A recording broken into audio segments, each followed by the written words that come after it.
Hello, welcome to Conversations with Yemi and Bimbo Davids. It's such a joy to have you join us for this conversation. I would like to appreciate everyone that has subscribed, that has watched, that has liked, that has commented, and also sent in questions. We hope we've been impactful, insightful to you all these months and seasons of conversations. Welcome, welcome, welcome. Conversations.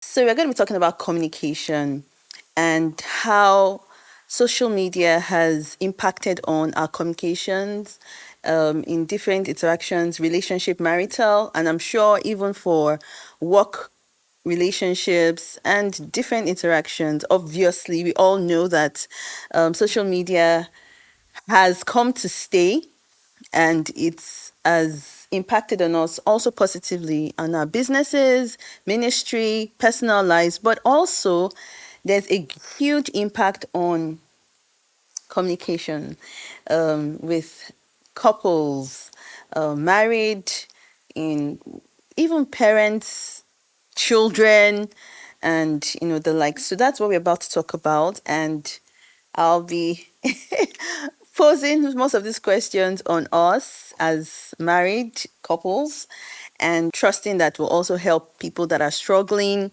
with social media and how it's impacted on Yeah, relationships. yeah. Communication, as Bimbo just said, now communication is the lifeblood of any relationship.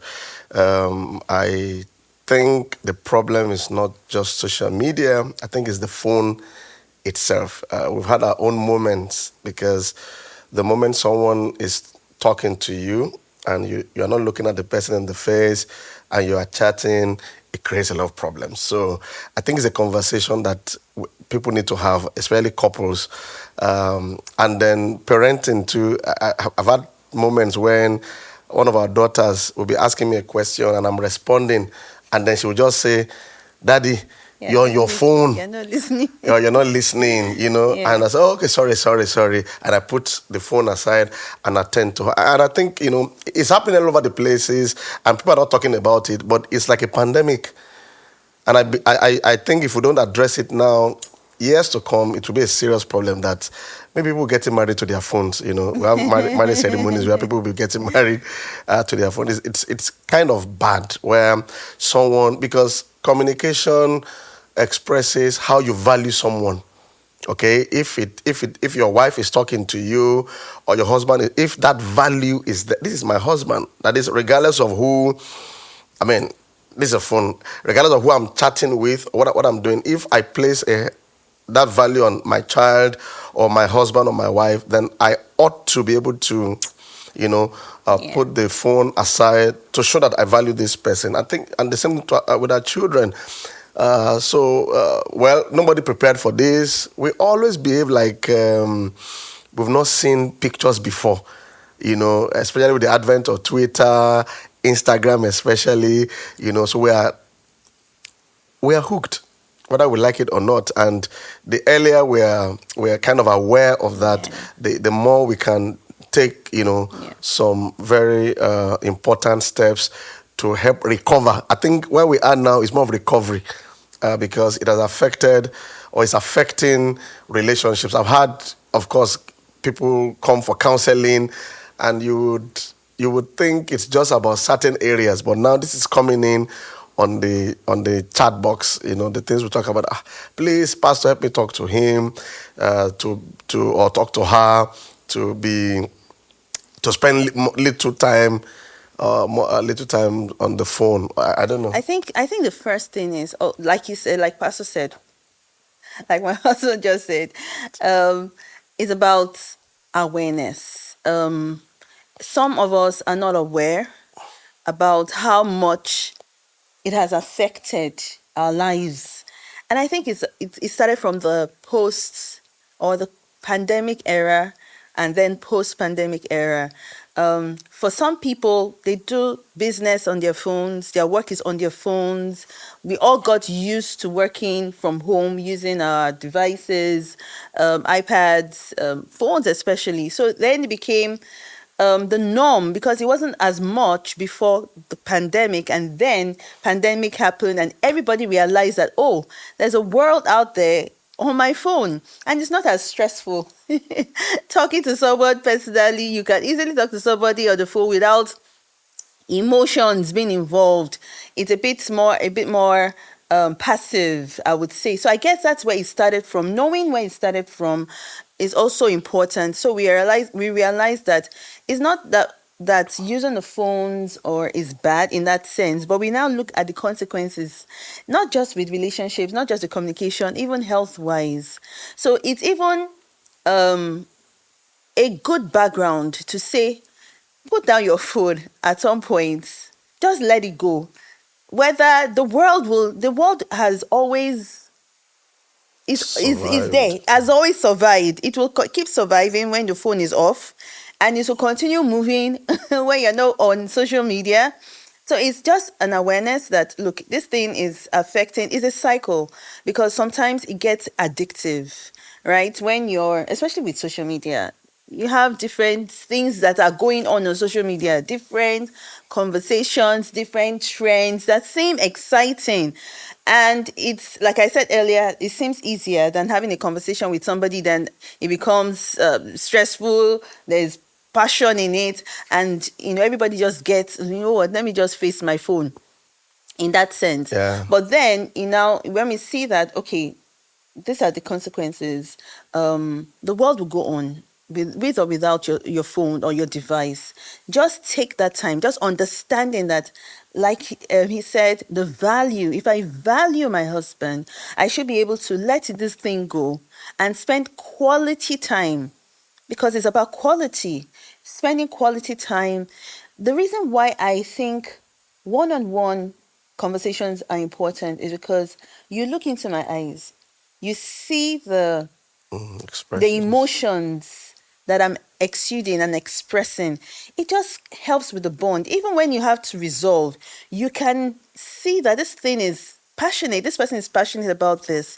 So it's just a decision to put down this device for a while and invest quality time with The person. the person You're in talking. your life. Yeah. Conversations. Yeah. We're zeroing on communication. So before the phone even came, communication was a problem in most marriages, especially from us men. We don't really know how to communicate well, Unfortunately, phone also now showed up. It became like an escape route. But there are three things I want to, like, when it comes to communicating with people. If there's any area I think there's a deficiency, is listening. So the moment I am talking to you and you are still on your phone, I can't really be persuaded that you are really listening to me. And when you're not listening to me, I feel you don't value me. You understand? You don't value me and that itself begins to hinder the one-on-one communication. So it's a funny cycle. I'm talking to you, you're on your phone, it could be a staff, it could be a colleague, and you're not really attending to me. I don't feel as important to you. When you are now ready for communications, the person might not even be available anymore. So it helps us to listen. Like our daughter said, you're not listening. And I think that is right, because you won't be able to grasp what the person is actually telling you. You might assume that I've heard. You have not heard. You've not heard. You didn't really hear, because communication is more than words. So we hear that, well, we know that communication has more than 50% body language. So that body language itself is communicating something, that you are talking to your husband or to your wife, and then he or she is starting and not even, just it comes, it comes across to you as, oh, I'm not important to you, or you're not really listening. So we look at it from the perspective of listening, from the perspective of value. Value. Oh, my daughter needs this moment. Now, if you have to excuse the person to complete a chat, it's still better. Or complete a phone call, it's still better. Give me just 2 minutes.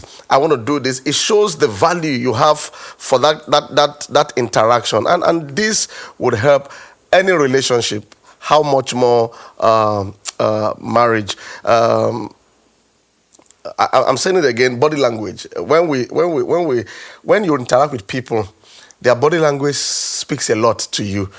Words, words just comprise of like 7%. That is low.